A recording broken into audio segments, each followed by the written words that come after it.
ओम नमो भगवते वासुदेवाय। स्वागत है आप सभी का हमारे चैनल पर।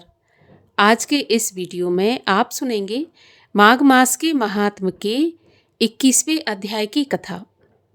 कथा सुनने से पहले आप सुनेंगे सीता माता के नितनेम की कहानी, जो कि प्रत्येक कथा के पहले सुनी जाती है, जिसको सुनने से अन्न और धन के भंडार हमेशा भरे रहते हैं। जो कथा माता सीता भगवान श्री रामचंद्र जी को सुनाया करती थी। तो आइए शुरू करते हैं आज की कथा। माघ मास के महात्म की कथा सुनने से पहले सुनते हैं सीता माता के नितनेम की कथा, जिसको माता सीता सुनाया करती थी और भगवान श्री रामचंद्र जी सुना करते थे। इस कथा को सुनने से हमेशा अन्न और धन के भंडार भरे रहते हैं, कभी भी अन्न धन की कमी नहीं आती। तो आइए सुनते हैं नितनेम की कथा। एक बार भगवान श्री रामचंद्र जी को कहीं बाहर जाना पड़ गया, तो माता सीता कहने लगी कि भगवान, मेरा तो 12 वर्ष का नितनेम है, अब आप बाहर जाएंगे तो मैं अपनी कथा किसे सुनाऊंगी। तो भगवान बोले कि तुम कुएं की पाल पर जाकर बैठ जाना और वहां जो औरतें पानी भरने आएंगी उन्हें अपनी कथा सुना देना। तो सीता माता कुएं की पाल पर जाकर बैठ जाती हैं। तभी वहां पर एक स्त्री आई। उसने रेशम जरी की साड़ी पहन रखी थी और सोने का घड़ा ले रखा था। माता सीता उसे देखकर कहने लगी, बहन, मेरा 12 वर्ष का नितनेम सुन लो। लेकिन वह स्त्री बोली कि अगर मैं तुम्हारा नितनेम सुनूंगी तो मुझे घर जाने में देर हो जाएगी और मेरी सास मुझसे लड़ेगी। उसने कहानी नहीं सुनी और अपने घर को चली गई। उसके ऐसा करते ही उसकी रेशम जरी की साड़ी फट गई और सोने का घड़ा मिट्टी के घड़े में बदल गया। जब सास ने ये देखा तो पूछा कि ये किसका दोष अपने सिर पर लेकर आई है। तो बहू ने कहा कि कुएं पर एक औरत बैठी थी, उसने कहानी सुनने के लिए कहा, लेकिन मैंने नहीं सुनी और ये मुझे उसी का फल मिला है। बहू की बात सुनकर अगले दिन सास वही साड़ी पहनकर घड़ा लेकर कुएं की पाल पर पहुंची। सास को वहीं पर माता सीता बैठी मिली। तो माता सीता ने कहा कि बहन, मेरी नितनेम की कहानी सुन लीजिए। तो सास बोली कि एक बार की तो छोड़ो, मैं तो 4 बार कहानी सुन लूंगी। सास के ऐसा कहते ही सीता माता उसे कहानी सुनाने लगी। राम आए लक्ष्मण आए, देश के पुजारी आए, नितनेम का नेम लाए, आओ राम बैठो राम, तपी रसोई जेओ राम, माखन मिश्री खाओ राम, दूध बताशा पियो राम, सूत के पलका मोठो राम, शाल दुशाला पोठो राम, शाल दुशाला ओढ़ो राम, जब बोलूं जब राम ही राम, राम संवारे सबके काम, खाली घर भंडार भरेंगे, सबका बेड़ा पार करेंगे, श्री राम जय राम जय जय राम।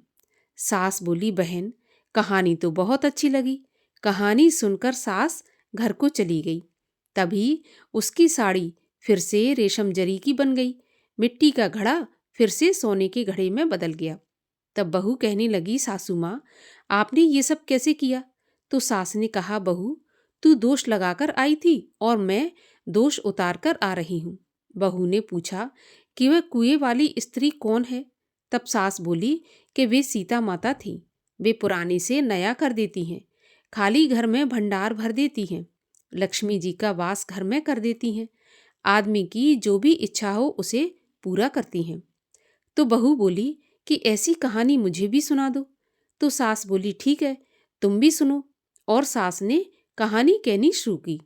राम आए लक्ष्मण आए, देश के पुजारी आए, नित नेम का नेम लाए, आओ राम बैठो राम, तपी रसोई जेओ राम, माखन मिश्री खाओ राम, दूध बताशा पियो राम, सूत के पलका मोठो राम, शाल दुशाला पोठो राम, शाल दुशाला ओढ़ो राम, जब बोलूं जब राम ही राम, राम संवारे सबके काम, खाली घर भंडार भरेंगे, सबका बेड़ा पार करेंगे, श्री राम जय जय राम।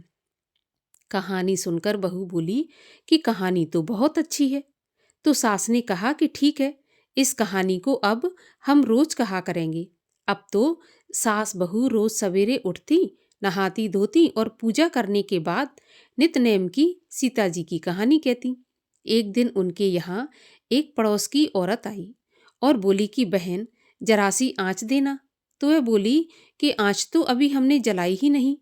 तो पड़ोसन कहने लगी कि तो फिर सुबह 4 बजे से उठकर तुम लोग क्या कर रही हो? तो उन्होंने कहा कि सुबह उठकर हम पूजा करते हैं, फिर सीता माता की नित नेम की कहानी कहते हैं।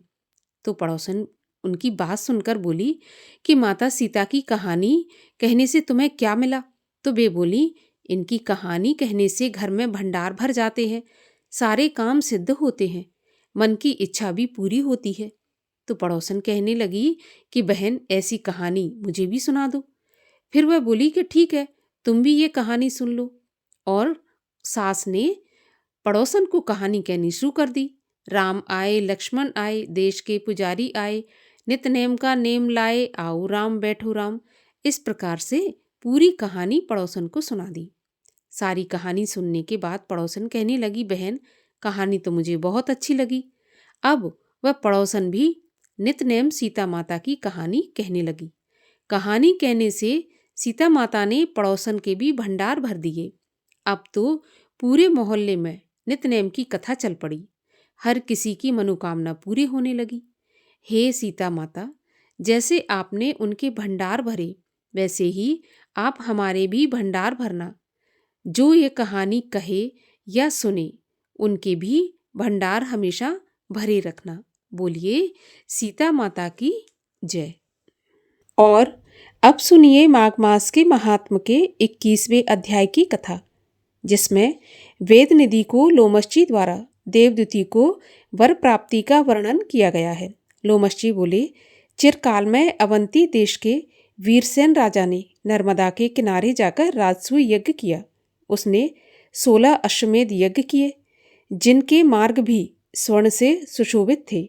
स्वर्ण के आभूषणों और स्वर्ण के खंभों से निर्मित यज्ञशाला सुशोभित थी।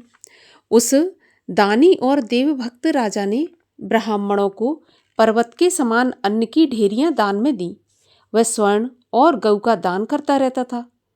भद्रक नाम का एक ब्राह्मण था जो मूर्ख और कुलहीन था। वह दुराचारी खेती करता था।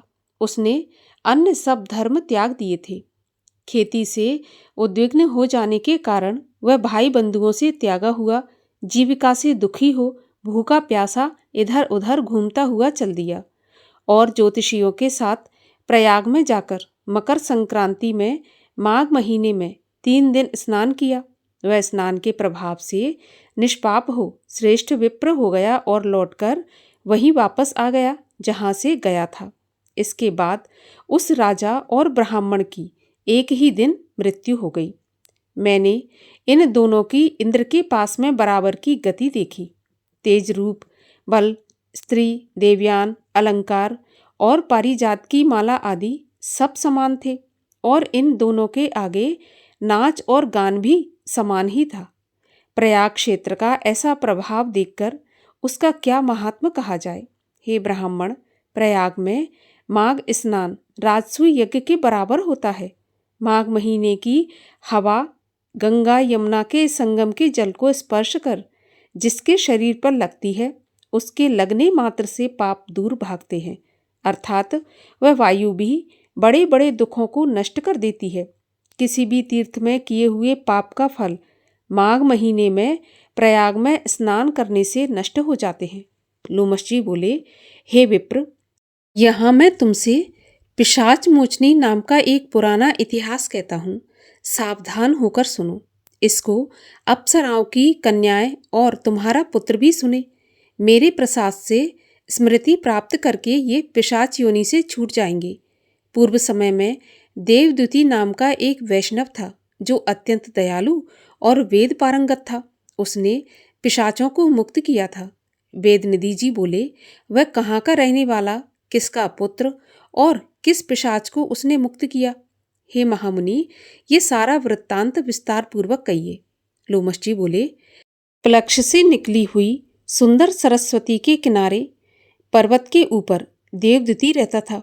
शाल, ताल, तमाल, बेल, बकुल, पाटल, इमली, चिरवेल, आम, चंपक, करंजा, बिजौरा, केसर, पीपल, तिलक, कनेर, कुंभी, खैर, तिंदुक, बानीर, शाल्व, जंबीरी नींबू, पीलू, गूलर, बेंत, शाखोट, आड़ू, करहाट, वटवृक्ष, घोंटा, कूटज, पलाश, अशोक, जामुन, नीम, कदम्ब, खिरनी, नारंगी, करौंदा और केले के वृक्षों के समुदाय से सुशोभित नारियल, सप्तपत्र, त्रिपत्र, सिरस, सुंदर आंवले, करकंधु, लकुच, पारिभद्र, बच, केतकी, शिशुमार, तगर, कुंद, मल्लिक, कमल, कलहार, मालती, चमेली, जायफल, नागकेसर, सुआटेसु, बरबरी और तुलसी आदि के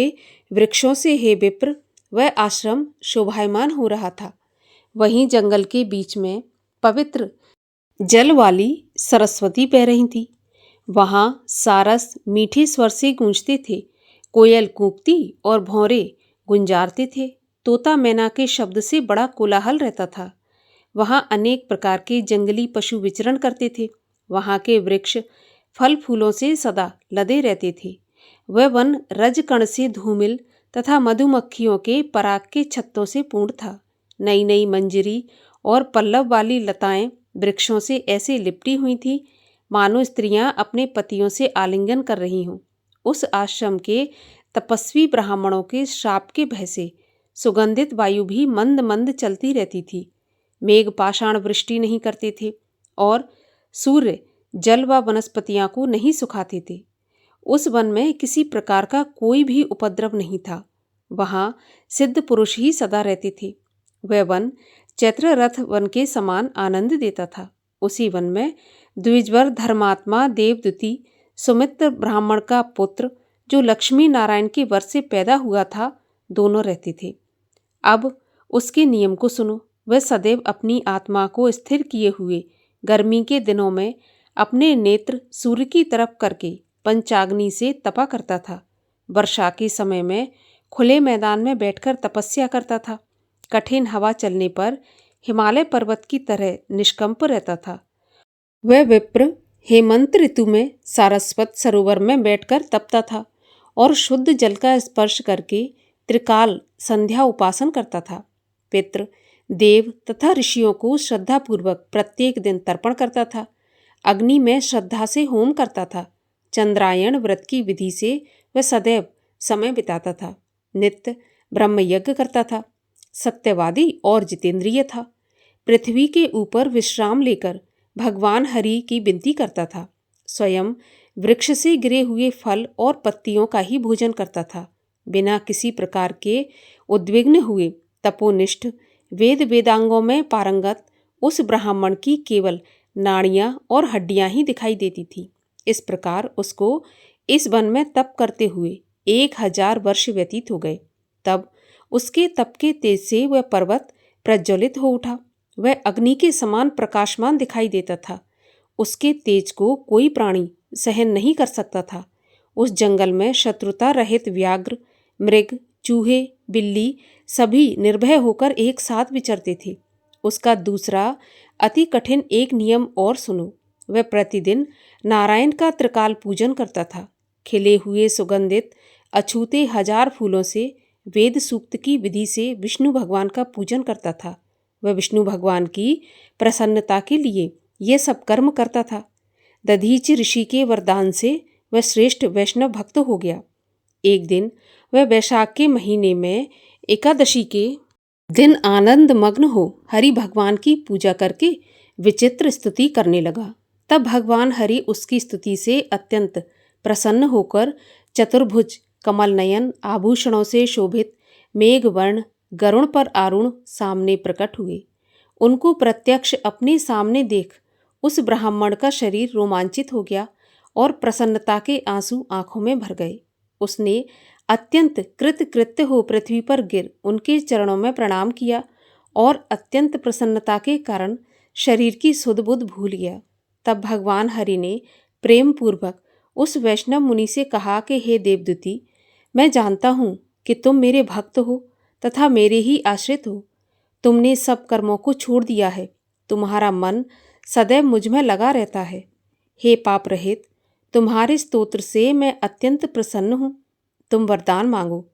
लोमश जी ने कहा। इस तरह भगवान हरि के शब्दों को सुनकर उस तपस्वी ने प्रसन्नता के मारे अपनी लड़खड़ाती हुई वाणी से कहा, हे देवों के देव, हे कमल नयन, आपकी माया से ही शरीर धारण करने वाले हे देव, आपका दर्शन जो देवताओं को भी दुर्लभ है, उसे पाकर आज मैं सनाथ हो गया।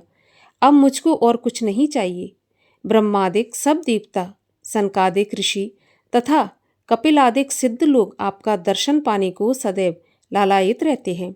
ममता रूपी मैं और हमारा अर्थात अहंकार रूपी शुभ और अशुभ बंधन जो मोह के मूल है, वह भी आपके दुष्कर दर्शन मात्र से समूल नष्ट हो जाते हैं।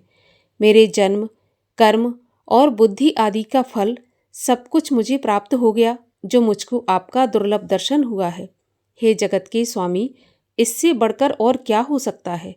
हे देवेश, आपके चरण कमल मेरे हृदय में विराजमान रहें। मैं सदैव अंतरात्मा से भक्ति पूर्वक आपका चिंतन करता रहूं। आप में मेरी भक्ति सदैव अचल रहे। हे कमलनाथ, मैं केवल यही वरदान मांगता हूँ, अन्य दूसरा नहीं मांगता। ऐसे उसके प्रिय वचन सुनकर हरि भगवान ने प्रसन्नतापूर्वक उससे कहा कि द्विजवर, ऐसा ही हो। तुम्हारे किसी तप में कोई बाधा नहीं होगी। जो मनुष्य तुम्हारे कहे हुए इस स्तोत्र को पढ़ेंगे, उनकी मुझ में अचल भक्ति होगी, और जो कुछ धर्म कार्य हैं वे भी उन सब में सांगोपांग विद्यमान रहेंगे, और उन लोगों की ज्ञान में परम निष्ठा होगी। ऐसा कहकर भगवान श्री हरि अंतर्ध्यान हो गए, और इसी के साथ 21वें अध्याय का समापन होता है। इसके आगे की कथा आप सुनेंगे कल के वीडियो में। और अब सुनिए श्री कृष्ण चालीसा। वंशी शोभित कर मधुर, नील जलद तन श्याम, अरुण अधर जनु बिंब फल, नयन कमल अभिराम, पूर्ण इंद्र अरविंद मुख, पीतांबर शुभ साज, जय मन मोहन मदन छवि, कृष्ण चंद्र महाराज। जय यदुनंदन जय जगवंदन, जय वसुदेव देव की नंदन, जय यशोदा सुत नंद दुलारे, जय प्रभु भक्तन के दृग तारे, जय नट नागर नाग नथैया, कृष्ण कन्हैया धेनु चरैया, पुनि नख पर प्रभु गिरवर धारो, आओ दीनन कष्ट निवारो, वंशी मधुर अधर धरि टेरी, होवे पूर्ण विनय यह मेरी, आओ हरि पुनि माखन चाखो, आज लाज भारत की राखो, गोल कपोल चिबुक अरुणारे, मृदु मुस्कान मोहिनी डारे, रंजित राजीव नयन विशाला, मोर मुकुट बैजंती माला, कुंडल श्रवण पीत पट आछे, कटि किंकणी काछे नी काछे, नील जलज सुंदर तनु सोहे, छवि लख सुर नर मुनि मन मोहे, मस्तक तिलक अलख घुंघराले, आओ कृष्ण बांसुरी वाले, कर पही पान पूत नहीं तारो, अकबका कागा सुर मारो, मधुवन जलत अगिन जब ज्वाला, भय शीतल लखी तही नंद लाला, सुरपति जब ब्रज चढ़ो रिसाई, मूसर धार बारी बरसाई, लगत लगत ब्रज चहन बहायो, गोवर्धन नखधार बचायो। लख यशोदा मन भ्रम अधिकाई, मुख मह 14 भुवन दिखाई। दुष्ट कंस अति उधम मचायो, कोटि कमल जब फूल मंगायो। नाथ काली यहीं तब तुम लीने, चरण चिन्ह दे निर्भय कीने।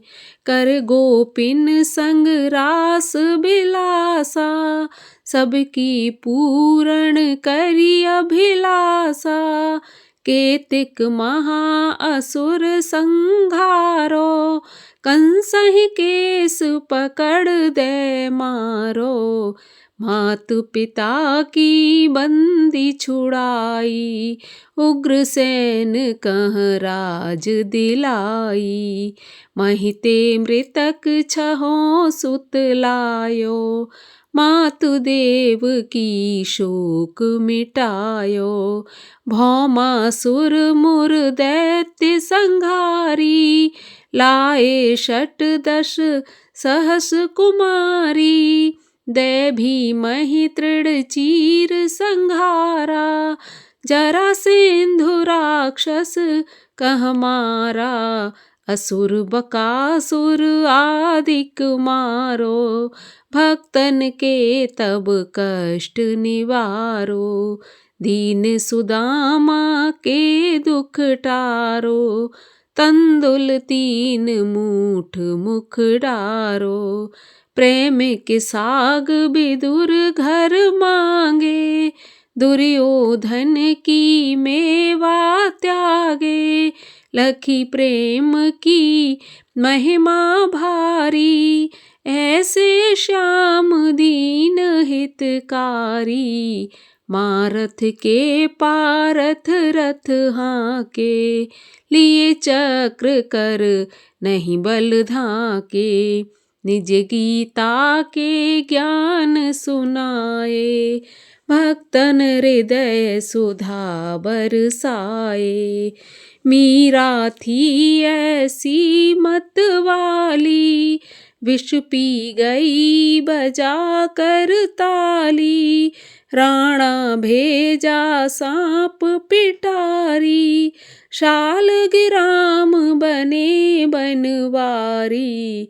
निज माया तुम विधि दिखायो, उरते संशय सकल मिटायो। तब शत निंदा करी तत्काला, जीवन मुक्त भयो शिशुपाला। जबहि द्रौपदी टेर लगाई, दीनानाथ लाज अब जाई। तुरतहि वसन बने नंद लाला, बड़ चीर भय अर मुँह काला। अस अनाथ के नाथ कन्हैया, डूबत भंवर बचावत नैया। सुंदर दास आस उरधारी, दया दृष्ट की जय बनवारी।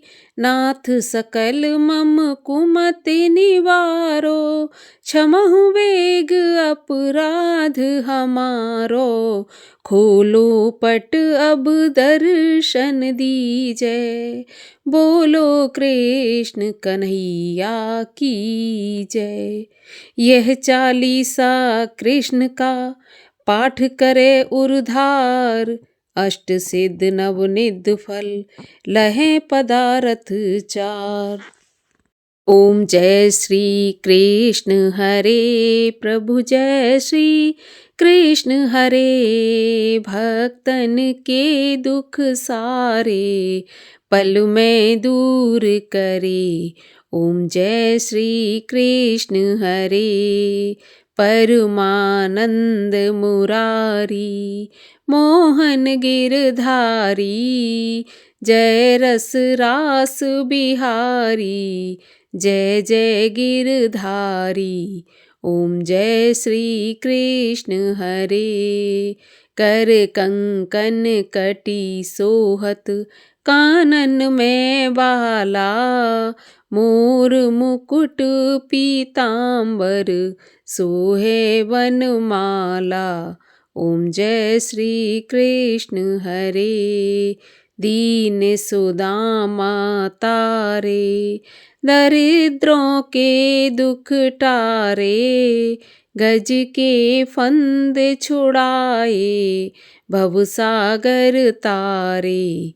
ओम जय श्री कृष्ण हरे, हिरण्यकश्यप संहारे, नरसिंह रूप धरे, पाहन से प्रभु प्रगटे, जम के बीच परे। ओम जय श्री कृष्ण हरे, केशी कंस विदारे, नलकूबर तारे, दामोदर छवि सुंदर, भगवन के प्यारे। ओम जय श्री कृष्ण हरे, काली नाग नथैया, नटवर छवि सोहे, फन फन नाचा करते, नागन मन मोहे। ओम जय श्री कृष्ण हरे, राज्य उग्रसेन पाए, माता शोक हरे, द्रुपद सुता पत राखी, करुणा लाज भरे। ओम जय श्री कृष्ण हरे। बोलिए श्री कृष्ण भगवान की जय।